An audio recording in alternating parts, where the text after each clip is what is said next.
Yo, what's good, YouTube? It's your boy, Ethan, back at it, and today is my first video on the new Siege X, or not. What's up, YouTube? It's your boy, Ethan, back at it, and today is my first video on my new R6 channel. Yes, I made a new channel.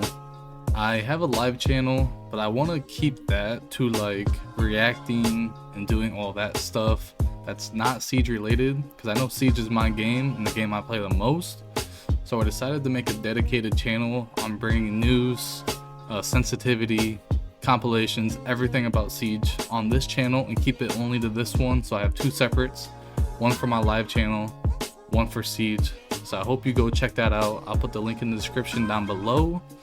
But today we have Siege X updates, patch notes, and pretty much what we're getting for the new update. It's coming June 10th, which is so close. It's currently May 22nd, which is about 2 weeks away. So we're so close to finally being able to play the new Siege. I've been excited about this since they released it in, I think it was March 10th was when they released it at the SI, if I'm not wrong. Big things coming. Let's go check out everything that's new and what's coming to the new Siege X. Alright, here's the notes. First off, we got the win rates, all the pick rates for the two consoles, ranked on PC and ranked on console. Looks like Ash and Ace are performing very well, per usual. And if you go to console, same thing. Twitch is up there too, which Twitch is getting a buff. So that's good news for the PC players. A lot of PC players stick to the DMR. I don't know which one she got. I forgot. But she's very OP on console. I know that. I play console as well. We look over at the PC win rates. Doc, Legion, Valkyrie, Mute. Very high picked on PC. And if you go to console, it looks like Doc and Goyo. Goyo is a very, very strong op on console because of the high fire rate and people cheating. So that's a problem. I feel like he's going to lose his ACOG. I think if it's not on Siege X, it's going to be the season after. He's going to be one of those operators that loses his ACOG, unfortunately. But with how fast his gun fires and with all the cheaters, they're going to take it away. If you look at the ban rate for PC, Blackbeard, Dokkaebi, Blitz are the three most picked on PC. He go on console, Blackbeard, Jackal, Dokkaebi on attacking. If you look down here for the PC ranked, Fenrir, Mira, and Clash are the three most picked. Fenrir gets 60%, that's a lot. And on console, Capcan, Mira, Fenrir, so a little bit. Capcan gets picked a lot. It's interesting how Capcan still gets banned a lot on console. I know a lot of console players like to just run and gun though. So it makes sense on why he gets banned the most, especially after losing his Nitro. It seems like PC kind of steered away from banning it on PC a lot, which is interesting to see how console and PC rank each other when it comes to that. First thing we have here, operator balancing, Blackbeard. So what I'm getting at here is, in this update, they have tinted his layer of the glass on front of his face, so it's more clear when he puts down his shield and pulls out his gun. It's more obvious and clear to see as a defender to know when to start shooting or when he's putting it down. And they also made it louder, so when he aims down, his shield is going to look completely different going down, which the shield tint is pretty high, I would say. It's pretty noticeable on PC on the test server, and it is a lot louder. So I feel like though he's going to get changed again. He's going to get reworked. Blackbeard's very OP. I don't know if they're going to take his nades away. I don't know. Something's going to change about him because he's still very popular, especially when it comes to banning. So we will see. So they added the tint to the outside glass and made improvements to the glass audio. Now Clash. At this point, I don't know what they can do to fix Clash. I feel like, if I'm being completely honest, the fix Clash is to take her shield away. Now, I don't know how many people would actually want that, but I feel like this is a step in the right direction, and feel like it's kind of like Goyo, how they change up her ability. He went from a shield placing Goyos on the shield to being able to put them on the wall. I feel like her shield is going to go from being able to place it to having little things placed down on walls and floors to shock people when they walk by them. It's going to be kind of like walking through electrified barbed wire.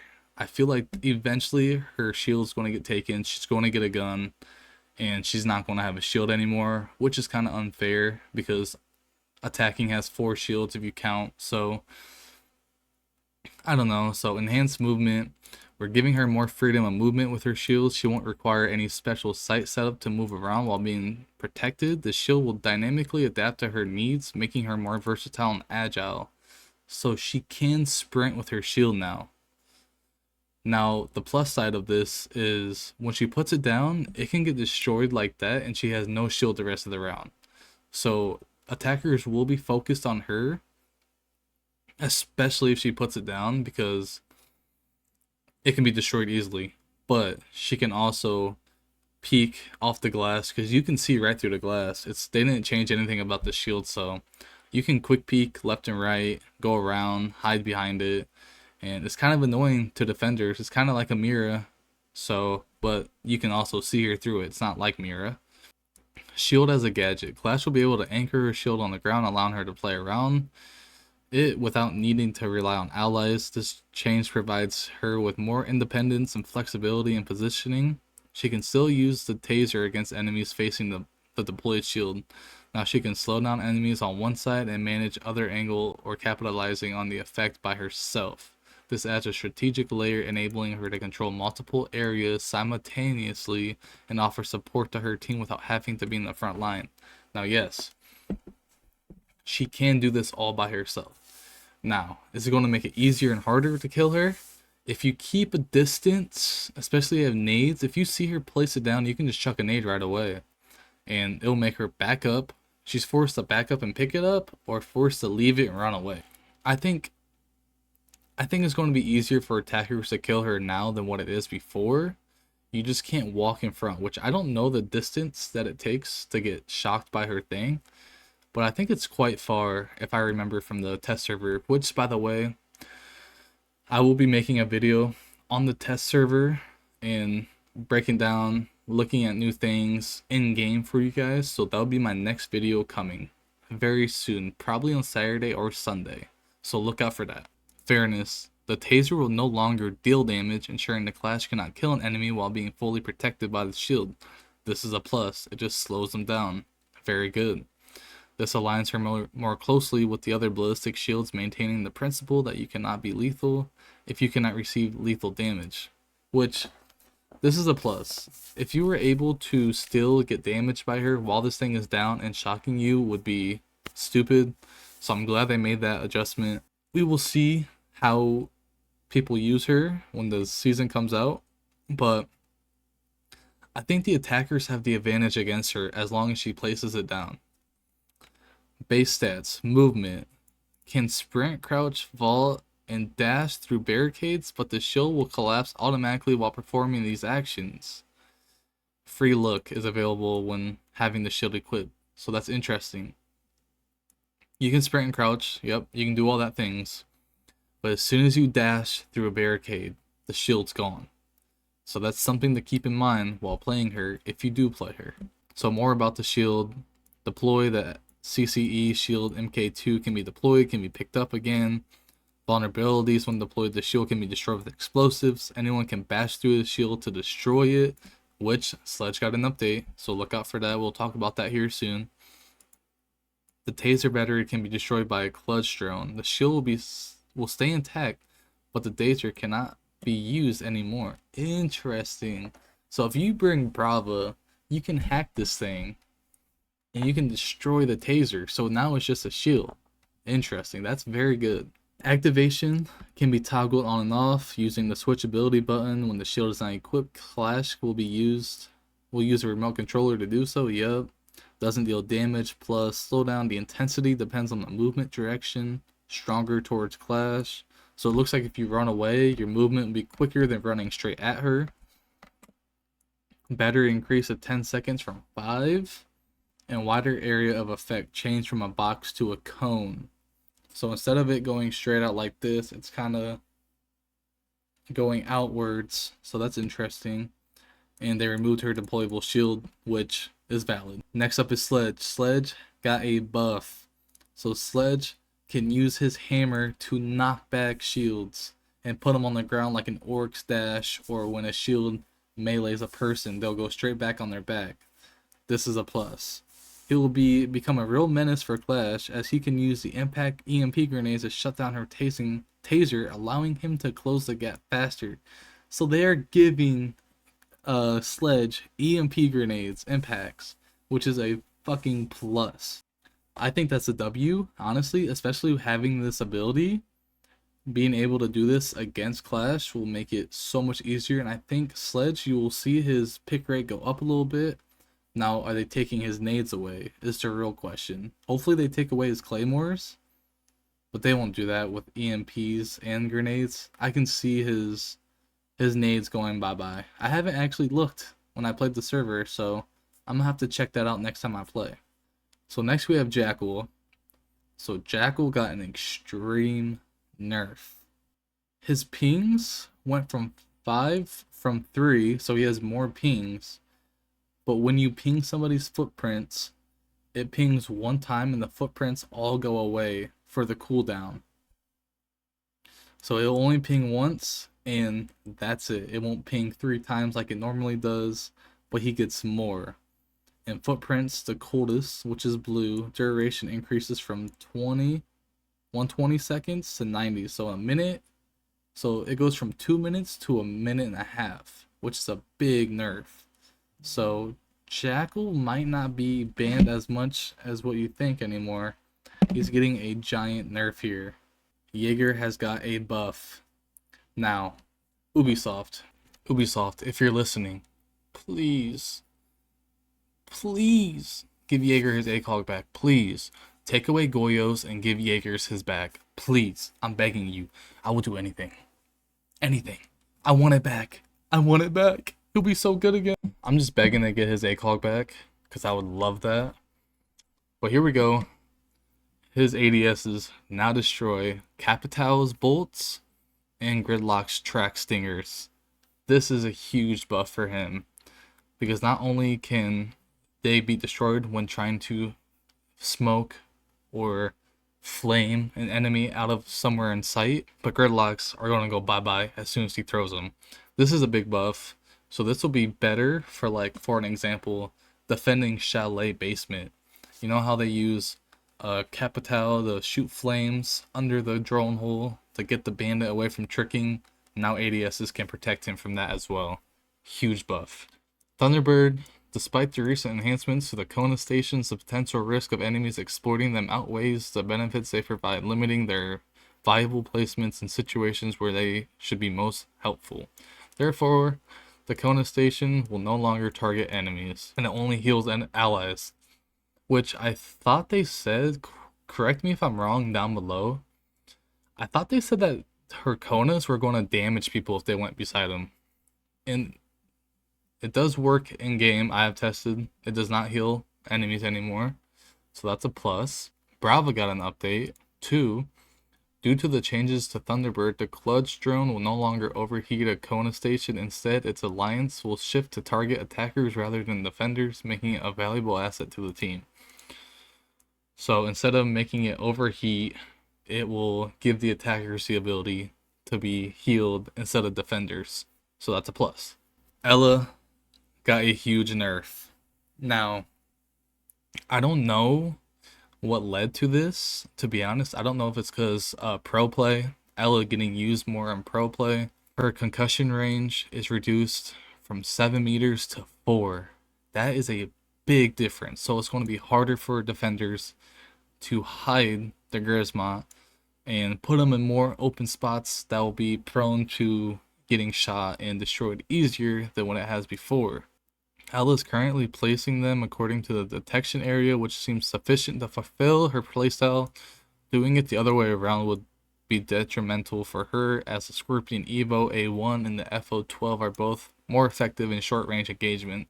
So you could say that would fit more with how she's supposed to be played, which is agreeable. But 4 to 7 or 7 to 4 is a huge nerf. And Sophia is also getting this nerf.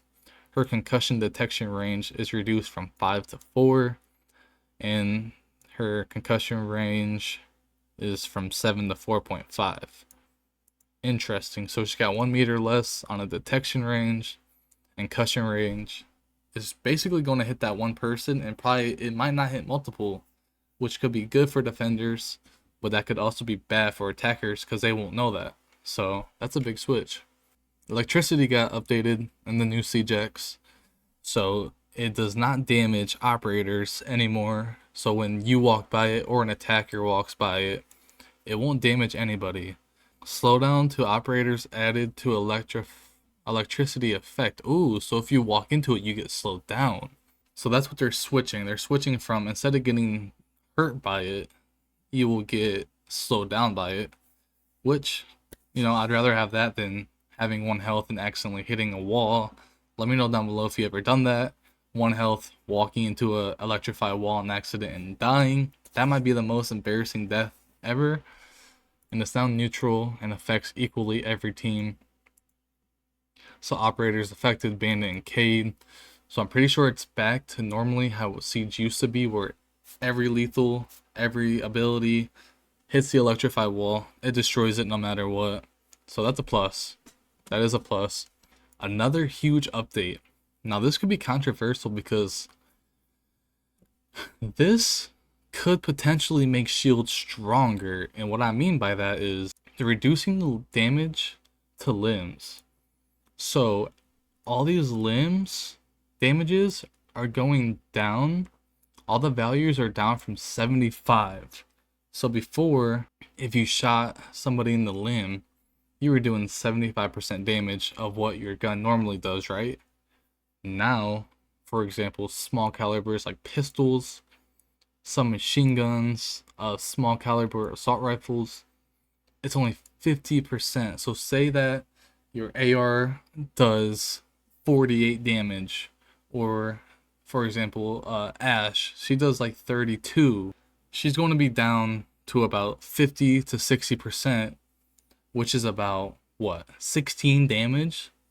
So that is a huge thing, and people can argue that this will buff shields, which it looks like it's going to buff shields, but how much of a difference is it going to be? I don't really notice a difference in the test server. I haven't played it enough yet, but this is a big change, and I'm curious to see how this does when the season drops, and how people like this or they dislike it. I can definitely see people getting mad about this, especially when the season drops. People play it more, and they're noticing when I shoot this Clash in the foot, I gotta shoot him 50 times just to kill him because my gun does 10 damage or something crazy like that. So this is a big change. I'm curious to see how it does and how people will react to this change. So now with repelling got a buff. So you can execute the repel breach without needing to previously damage the barricade or place a breach charge. So that means that you could repel up to a window and just jump in right away, making the game faster. You could say it's more tactical because in real life they would do that instead of breaking it, right? If there's like a barricaded window or just glass, you could definitely jump through like that if you had the right equipment and you didn't get cut, So it makes entry a lot faster. The operator will go through the barricade if it is sufficiently damaged by the end of the interaction. Otherwise, the operator will bounce back and damage the barricade with its feet. Oh, so you gotta damage it a little bit before you do it, right?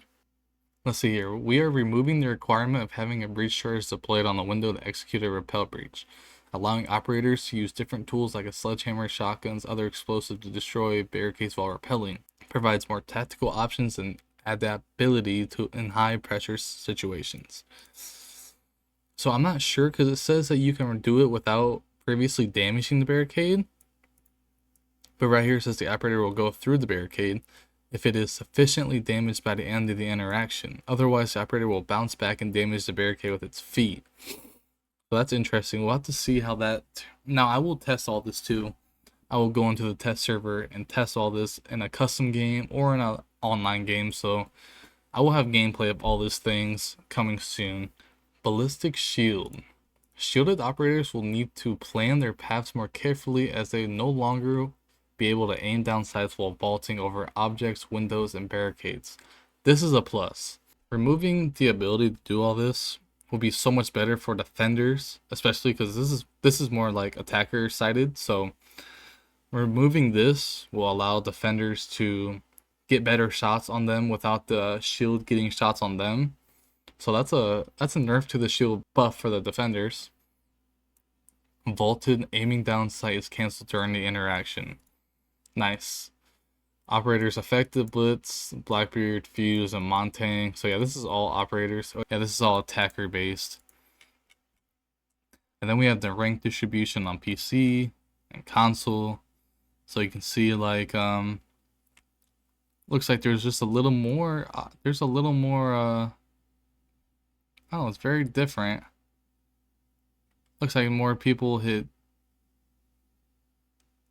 bronze than copper. Interesting. I always thought this was weird because if you play enough, you could hit emerald pretty easily.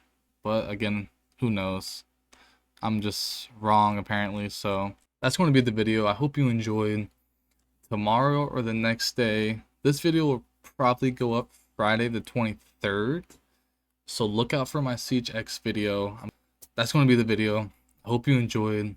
I will be making a video breaking down and testing all these things that are changing in the new Siege X. So I hope you enjoyed. Make sure to comment down below what you're most excited for on Siege X and what console you will be playing on. Personally, I will be playing on PC. I think I'm giving Xbox up.